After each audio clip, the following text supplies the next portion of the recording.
Someone has mentioned ensuring better coverage of the rural area. How do you propose this, and how will it be funded?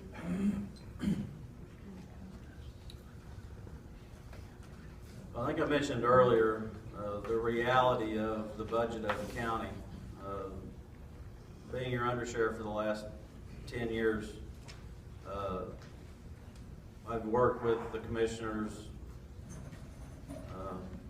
to prepare our budget every year, and the next 2 to 3, maybe 4 years, we may be looking at budget cuts.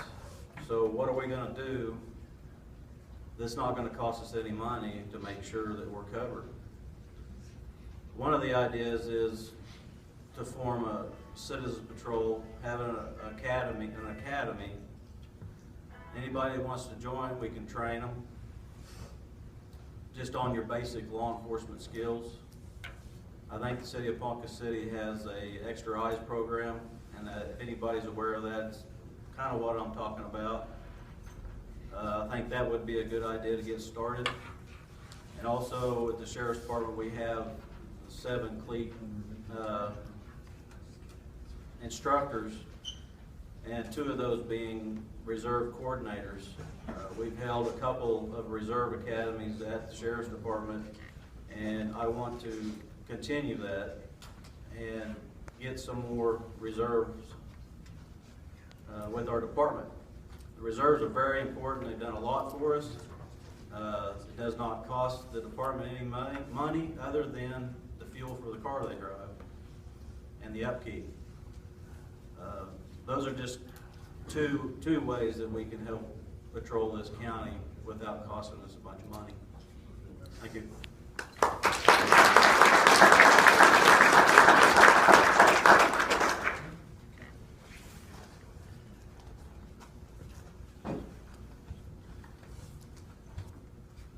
Low.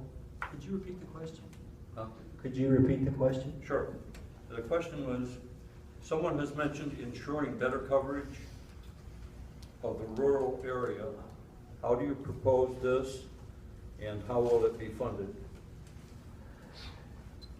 Number one, I'm a firm believer that the county sheriff is responsible for all aspects in the county. Like I said earlier, I also firmly believe that the sheriff is responsible for the deputies. I believe right now there is a great group of deputies. I work with them pretty much every day. I think right now we need to get into the rural America. We need to go to the communities. We need to contact the communities that don't have law enforcement, just like we talked about on the open carry. Obviously, they're going to be armed, have weapons, have that possibility. But I think the main thing is when you get into the communities, i.e. community policing, you go to them and you ask them what the problem is. You have an elderly woman who's lived in the same house across the street from the drug dealer. She's going to see a lot of things that you're not going to see. You give her a notebook and a pen, and she's going to fill that up and be glad to help you because you're going to rid the problem.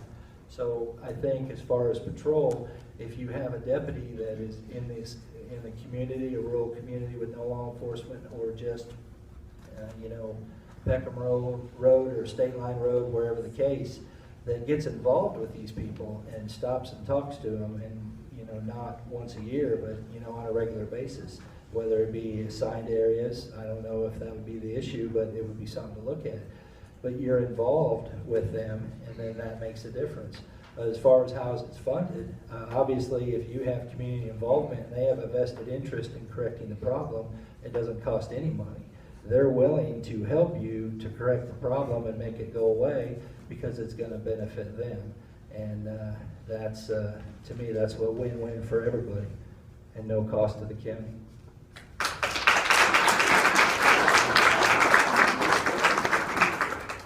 Well, as sheriff, the first thing I'm going to do is I'm going to get you 15 to 20 certified law enforcement officers without zero cost to each and every one of you taxpayers. We already have those officers available in this county right now, and that's tribal law enforcement officers. They are CLEAT certified. They are CLEAT certified. by the state of Oklahoma. I will sign that cross-deputization agreement that allows them to assist county law enforcement officers in the time of need.